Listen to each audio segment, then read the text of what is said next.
All My Sons is a beautiful play that Arthur Miller wrote, and it's set in their family home in a garden. And our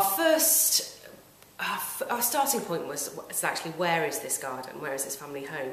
We're in America, but it's South America, North America, because that can really, I think, affect this setting for it.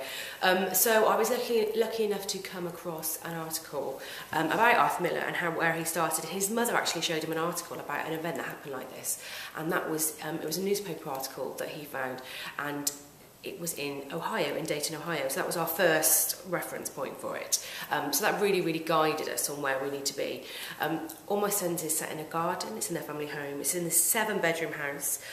So of course, in the Watermill, that's very, very tricky. We're in this very unique, beautiful, closed environment, which is perfect for the play. But actually, in terms of, you know, portraying a 7-bedroom house, that's quite tricky. We played with a few different things.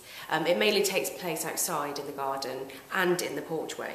So we played on that for a while, but actually you just didn't get the sense of this house.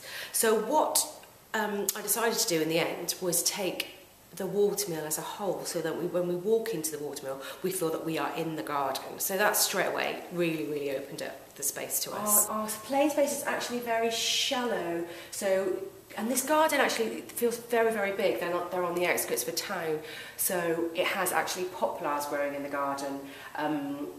So to make the space feel bigger, what we've done is we've taken the fencing of the garden and we've taken this all the way down the sides of the theatre. So when you walk into the theatre, you'll be walking into it being fenced either side, so that you feel that you're in the garden and that you feel that there's neighbours either side. It's an open space, it's a public space, this garden. A lot of this family holds a lot of secrets. There's a lot of conversations that go on that you really wouldn't want people to hear. We've just suggested the mood of the house, and then our lighting designer Josh can have a field day in creating evocative colours and moods to affect what's going on around this play as it takes place from a Sunday morning all the way through to the early hours of the next morning.